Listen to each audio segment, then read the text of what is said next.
Biz futbolu niye seviyoruz? Çünkü futbol, Türk olarak bunun gururunu yaşıyorum. Yani sahanın içinde elinde düdük, tribünde 50.000 kişi ve bir karar alıyorsun.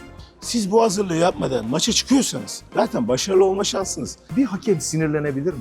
Sinirlenme hakkı var mı? Yapay zekayı bile bir şey maç yönettirsek muhakkak hata olacak. hata Çünkü bir hakem Dünya Kupası'na katılma sürecine eriştiği an Corendon Sport Talks'a hoş geldiniz. Bence Türkiye'nin gelmiş geçmiş en iyi hakemi. En iyi hakemi çünkü Dünya Kupası'nda yarı final, Şampiyonlar Ligi'nde final ve daha nice büyük maçlar. Sevgili Cüneyt Çakır, hoş geldin. hoş bulduk, teşekkür ederim. Cüneyt, önce o güzel haberden başlayalım. Evet. Dünya Kupası'nda yer alacaksın. Dünya Kupası'nda bir hakem olarak yer aldın. Ama şimdi Dünya Kupası'nda bir hakem, tırnak içinde söylüyorum, eğitmeni ve yöneticisi olarak yer alacaksın. Bu tabii ki de çok büyük bir gurur. Bir Türk olarak bunun gururunu yaşıyorum. Çünkü ilk defa böyle bir şey oluyor. İlk defa bir Türk yöneticisi diyelim. Çünkü hakemken 2 kere Dünya Kupası'nda görev yaptım.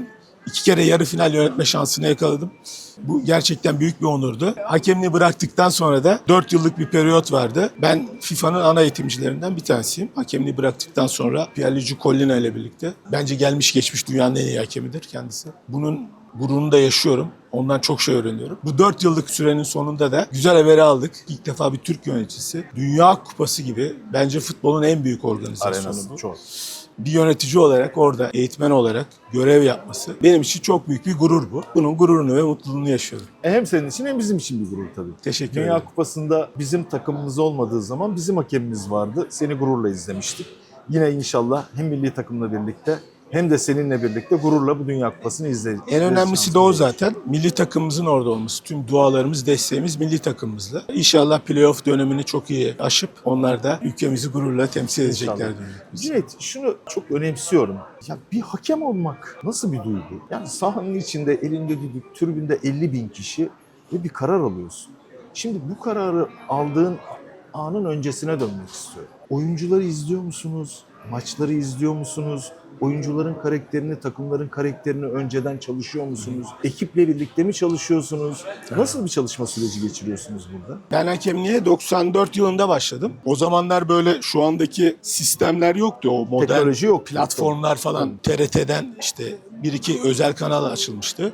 Onlar haftada bir maç verirse biz dünya futbolunu öyle takip ediyorduk. Doğru. Şu anda işte 3. lig, 4. liglere kadar her şeyi her yerde izleyebilirsiniz. Şu an işler kolaylaştı. Ama 2012 Avrupa Şampiyonası'na benim katıldığım ilk büyük organizasyona geri döndüğüm zaman bile maçları takip edeceğiniz bir platform yoktu. Ben o Avrupa Şampiyonası'na hazırlanırken bütün maçları işte o uydudan bir ekibimiz vardı. Büyük bir genç hakemlerden oluşan bir ekibimiz vardı. Avrupa Şampiyonası'na katılacak takımları, 12 takımın hazırlık maçlarının hepsini kaydettik. Ben o maçların hepsini ekibimle beraber analiz ettim ben. O zaman böyle bir ne UEFA'da ne FIFA'da böyle bir sistem vardı. Ve ben o bütün DVD'leri hepsini işte Avrupa Şampiyonası vakti geldiğinde Varşova'da orada kalıyorduk biz. Bütün o CD'lerin hepsini işte 50 küsür CD vardı. Hepsini getirdim ve koydum ortaya. İsteyen dedim. Hani maçını atamaları aldıktan sonra yönetici maçın maçları, takımlarını izleyebilir. Karakterlerini, Bence davranışlarını. olmazsa olmazdır.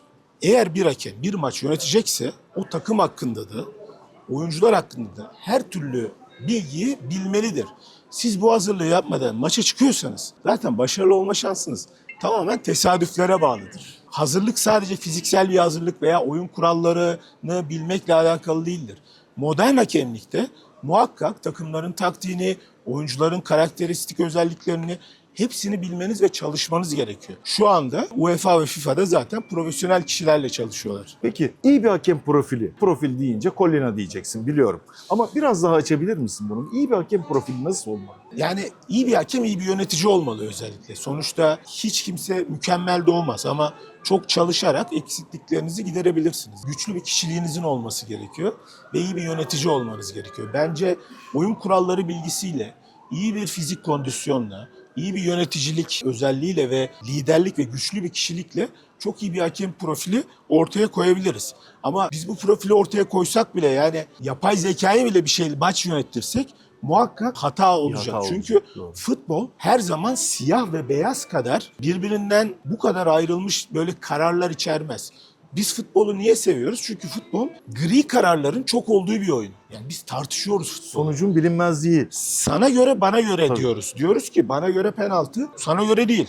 Ya bunu arkadaşlar arasında da maç izlerken sizler de muhakkak koyun. Mutlaka tabii canım.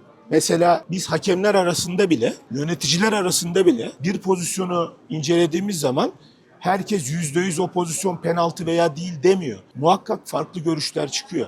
Zaten iyi bir hakem demeyeyim de iyi bir performans göstermek, ortaya koymanın bence en önemli özelliği bu hataları hani en aza indirgemek diyoruz ya, tutarlılık, Tabii. her sahada aynı kararı görmek, bu çok önemli. Ama asıl önemli olan o gri alanların, gri kararların olduğu noktada aslında o kararlılığı ve tutarlılığı ortaya koyabilmek. Bu da zaten iyi bir konseptle oluyor. Eğer iyi bir konseptiniz varsa, hakemleriniz o sizin ortaya koyduğunuz konsepte bağlı maç yönetiyorsa zaten bu tutarlılık olacaktır. İzleyenler de o zaman tabii ki de yine hatalar görecek ama Bir şey merak ediyorum. Bir hakem sinirlenebilir mi? Sinirlenme hakkı var mı saha içinde? var ama göstermemeli. Var ama göstermemeli. Var ama göstermemeli. O otokontrolü Biz sağlamalı. sonuçta hakem de bir insan. Yani o duyguların hepsini yaşıyor. Ama hakem bir lider. Sahada adaleti sağlamak amacıyla o maçı yöneten kişi, yönetici. Yani bir şirket düşünün, yönetici devamlı Ama sinirleniyor. sevgili Cüneyt, şöyle de bir durum var. Çok haklısın ama hakem de bir insan sonuçta. İnsan zaten Yani sinirlenmez diyemeyiz. Sinirleniyor. Ama siz önemli bir şirkette sürekli sinirli olursan ve olabilir misiniz? gösterirsen... Siz nasıl bir mesaj vereceksiniz sizin altınızda çalışan ekibinize? Sizin sakinliğiniz, sizin o duruşunuz zaten oyunculara ve izleyicilere güven veren şey odur zaten. Yoksa kararlar bugün doğru penaltı, yarın yanlış penaltı verebilirsiniz. Bu her zaman Önce var. karakter ve duruş. Kesinlikle. Çünkü güveni zaten bu şekilde sağlıyorsun. Peki bunun bir adım daha ötesine geçelim. Diyelim ki bir maçta ki defalarca başına gelmiştir. Pek çok hakemin başına geliyor. Doğru ya da hatalı karar veriyorsunuz. O kararın arkasında doğru ya da hatalı da verseniz bir reaksiyon alıyorsunuz. O reaksiyonu nasıl tolere ediyorsunuz daha sonra? Zaten bunun eğitimini almak zorundasınız. Hani çok tecrübeli hakemlik camiasında gelen, hani sonuçta o işi yaptığınız için onlarla zaten mentörlük, koçluk gibi kavramlar var. Onlarla zaten devamlı iletişim içerisindeyiz.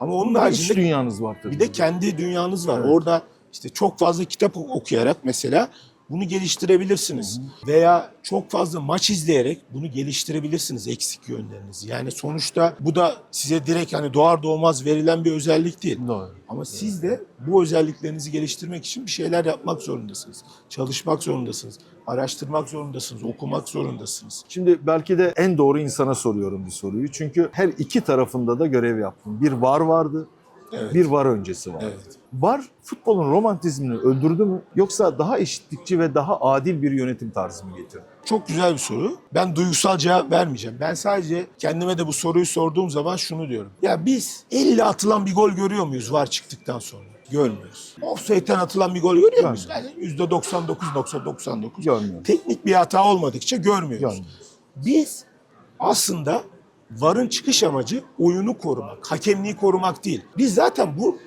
bu şekilde düşünürsek yanlış yaparız. Yani hakemler kendilerini korumak için VAR çıktı. Böyle bir şey yok. VAR'ın amacı oyunu korumak.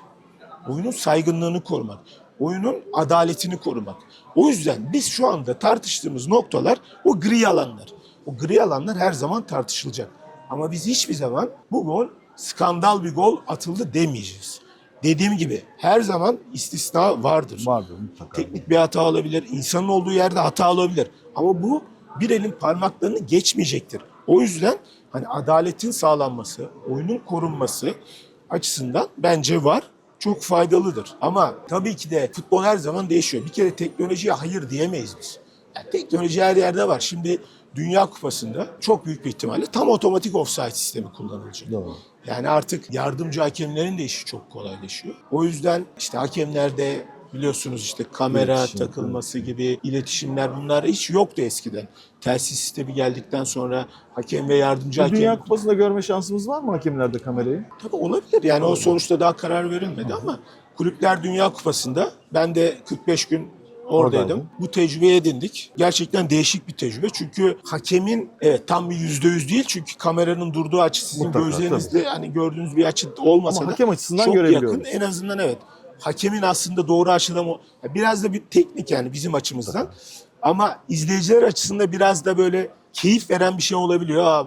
hakemin gözünden sanki o sahanın içindeymiş gibi o duyguyu yaşatabiliyor. O duyguyu verebiliyor size. Bir yandan da maç yönettiriyor. Evet, bütün çünkü sizi işte izliyor. dünyanın en önemli futbolcuları sanki o kendi gözünüzle görüyormuş Seyir gibi. zevki mükemmel olacak o Evet, zaman. yani güzel bir turnuva bizi bekliyor diyebiliriz İnşallah. aslında. Peki bu Pierluigi Collina, yani bir hakem imajı. Hepimizin aklına hakem deyince o geliyor artık. Sen kendine dönüp baktığında kendini nasıl tanımlarsın? Kuralları uygulayan bir hakem mi?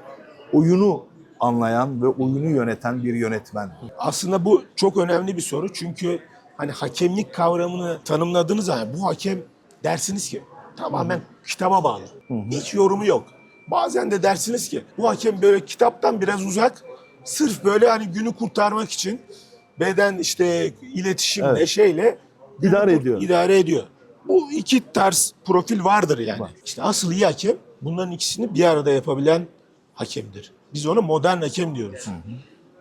Oyun kurallarını bileceksiniz, çok iyi bileceksiniz, çok iyi uygulayacaksınız. Ama aynı zamanda o futbolcunun duygusunu, o maçın ne beklediğini, maçın başında, maçın sonunda nasıl bir iletişim kurabileceğinizi, nasıl yaklaşacağınızı. Bazen işte diyoruz ya basit düdükler çaldı. Bazen o basit düdükler maçın başında o maçı kontrol etmenize yol açabilir. Bazen hiç hakem görünmez olur deriz biz.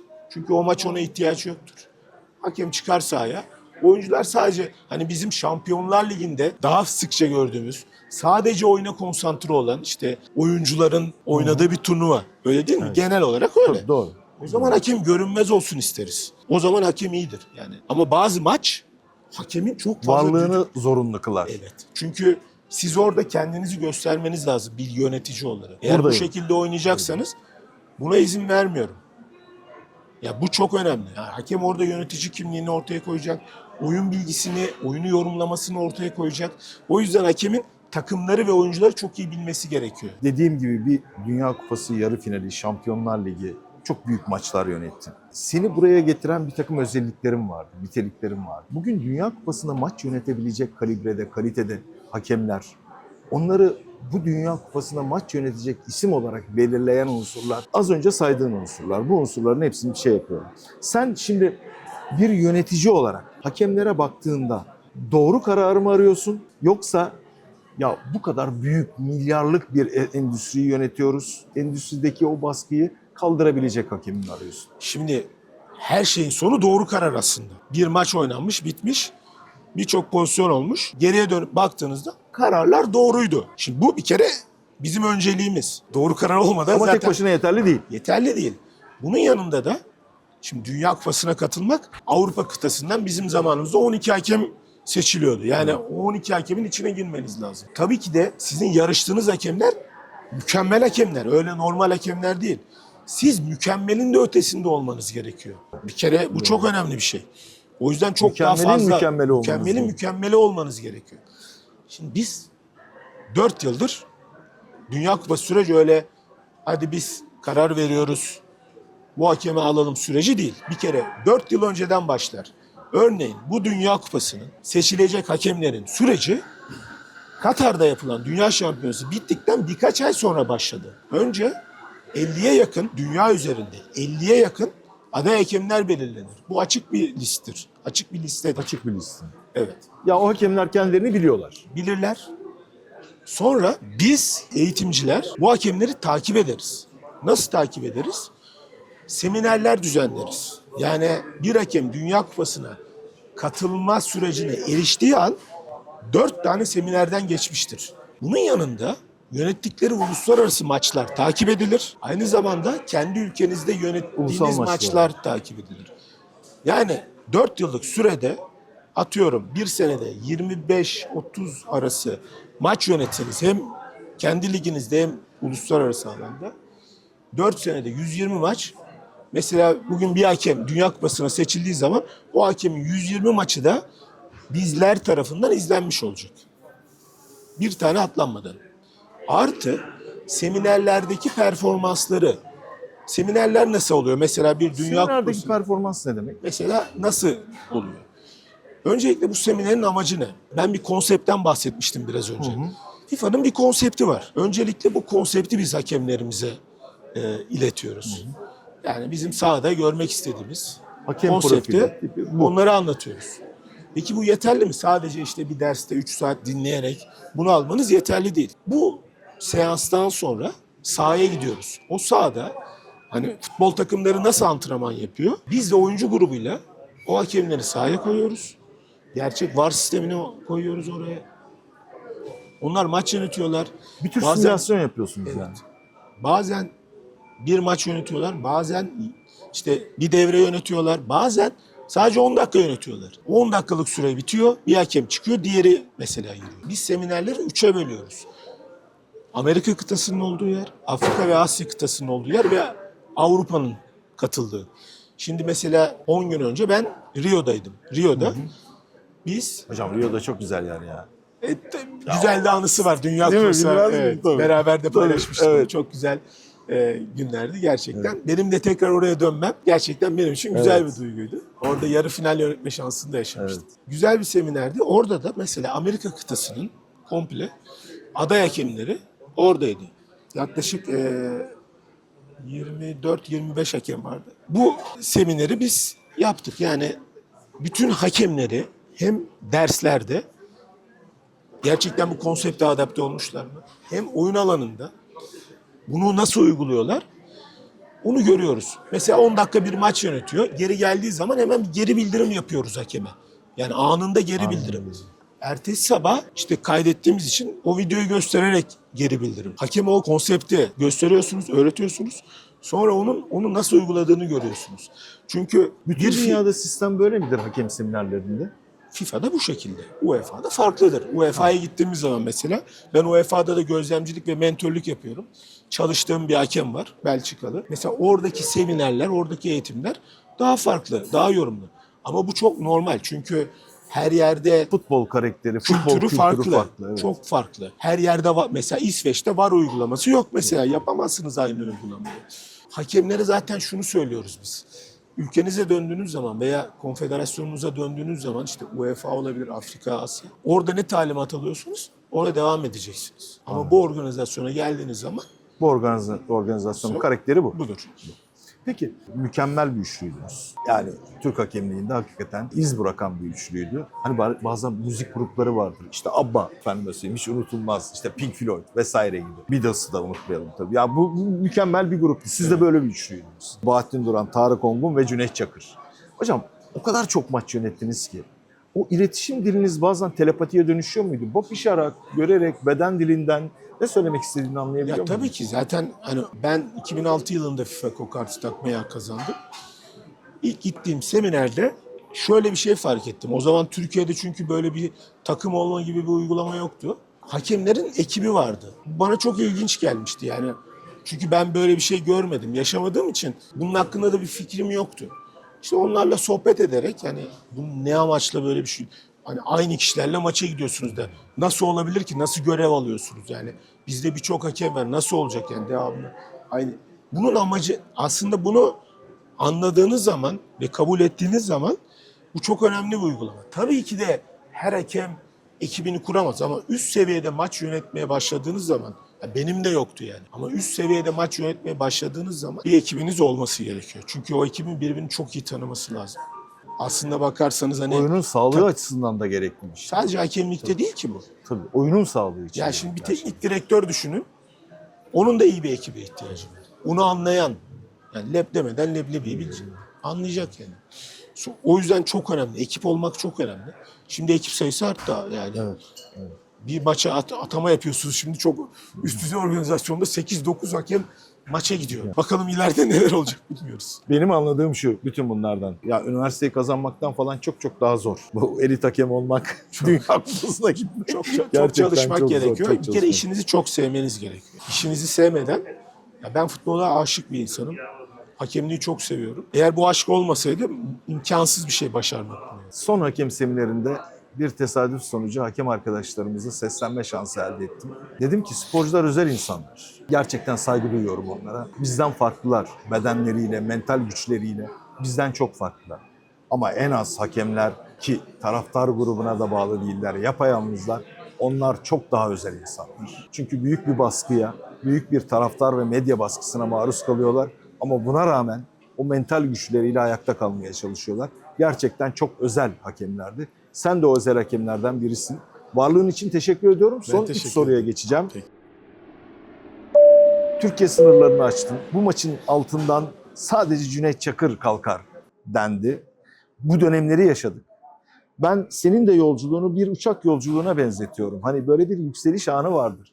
Cüneyt Çakır hakemlik kariyerine baktığı zaman ya benim yükseliş anım galiba bu an dediği o anı bana bize anlatabilir misin? Yukarı çıkarken de aslında birçok maç var. Yani bu sizin işte amatör hakemliğe başladığınız andan itibaren birçok maç sayabilirim. Yani isim sayabilirim ama aslında hepsi birbirine bağlı. Yani çünkü bu aslında neyle alakalı biliyor musunuz? Kalıcı olmak çok önemli bir şey. Ben şu finali yönetim diye bir hedef koyamazsınız. Ben çok çalışacağım, başarılı olacağım, ülkemi temsil edeceğim. Hiçbir zaman şunu demedim. Yani şunu yapacağım, şunu. Hayır. Eğer ben önce kalıcı olabilirsem ben bir üst noktaya daha çıkabilirim. Ki bu dönemde 5 tane çok büyük turnuvada göre. Aslında 14 turnuvaya gittim.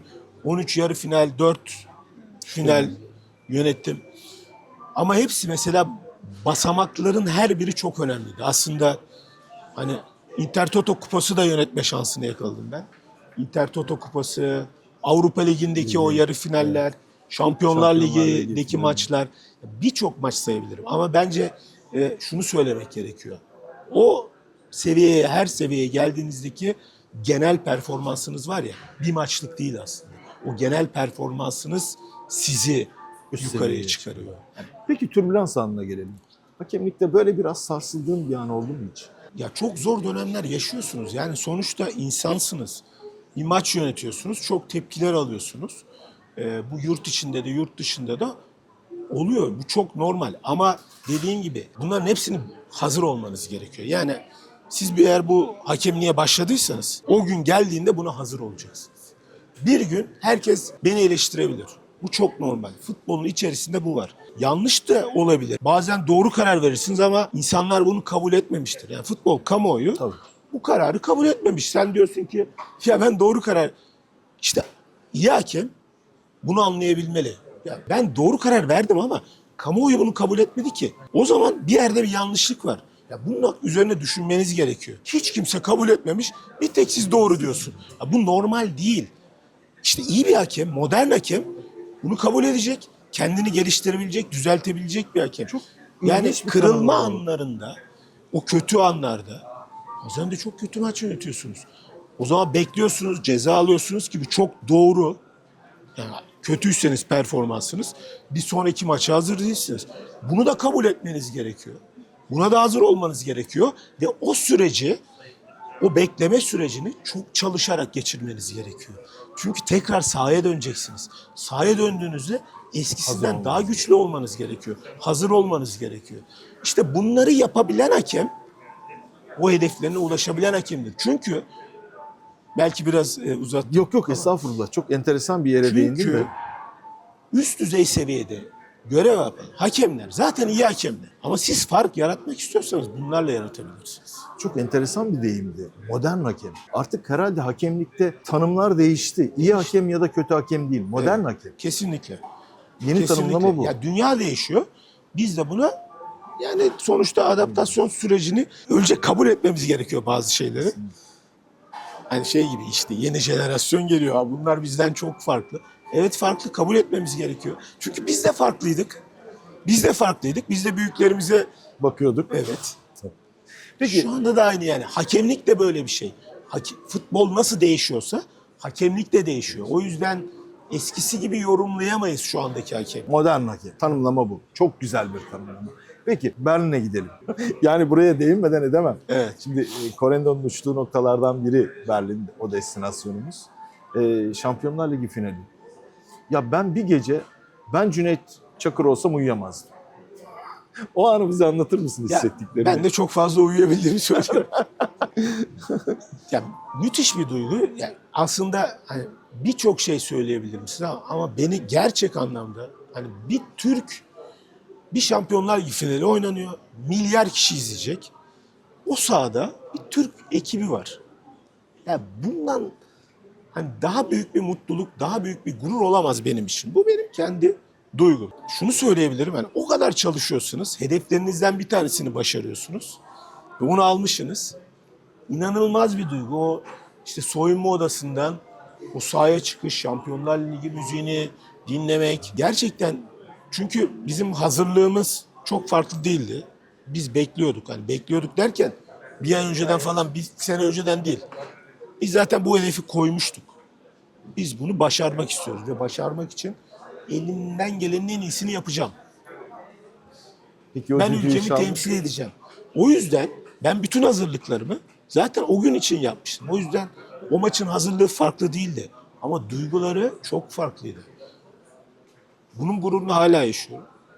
Yani bir Türk hakemi orada ekibiyle birlikte görev aldı Şampiyonlar Ligi finalinde. Ama dediğim gibi ondan sonra da biz, aslında benim için en zor süreç o Şampiyonlar Ligi finalinden sonra başladı. Çünkü Şampiyonlar Ligi finalinden sonra Çünkü orası işte. orada kalmak zorundasınız. Çok şükür orada da en önemli maçları yönetmeye devam ettim. En büyük turnuvalara katılmaya devam ettim. O yüzden bence en önemli şey bu. İnsanın kendini geliştirmesi kadar güzel bir şey yok. Çünkü hani bir yere ulaşmak çok kolay ama orada kalmak çok zor. O yüzden kendinizi devamlı geliştirmeniz lazım. Şimdi ben hakemliği bıraktıktan sonra, işte bir hakem hakemliği bırakır, ne yapar? İşine Hakemlikle ilgili görevler alır. Ben UEFA'nın düzenlediği şu anda bir master programına katılıyorum işte. UEFA'nın organize ettiği bir Fransa'daki bir üniversiteyle işbirliği yaptığı, eski ünlü futbolcuların katıldığı, sadece bir hakeme kontenjan açılmış, eski hakeme. O kontenjanı aldım ben. Çok zor bir süreçti ama başardım ve bu master programına dahil oldum. Burada hakemlikten çok ayrı bir yer burası. 2 sene süren çok uzun bir program. Burada ben futbolun diğer taraflarını öğreniyorum şu anda. Hakemlikle alakalı bir şey değil. Sadece işte o futbolun içerisindeki pazarlama, yönetim, iletişim, o yapıyı nasıl kurarsınız? Çok güzel. Bütün her şey. Yani 2 yıl çok uzun bir süreç. Yarın da işte Lizbon'a seyahat edeceğim. Bir haftalık böyle 10 tane ayrı bir modül var. Lizbon'da olacak. Öğrenmeye devam ediyorum. Çünkü Hepimiz devam ediyoruz. öğrenmenin yani Sonu ne yok. yaşı var ne sonu. Sevgili Cüneyt, 2014 Brezilya'yı ben çok iyi hatırlıyorum. Orada da beraberdik zaten o Dünya Kupası'nda. Şampiyonlar Ligi finalini hiç unutamıyorum zaten. Dünya Kupası yarı finali de dahil olmak üzere. İyi ki varsın. İyi ki bize o gururu yaşattın. Teşekkür ederim. Umarım ve dilerim ki Türk hakemliği ileride senin gibi pek çok Cüneyt Çakır'a sahip olur. İnşallah. Çok teşekkür ediyorum. Ben teşekkür ederim. Çok teşekkür ederim. Görüşmek üzere haftaya.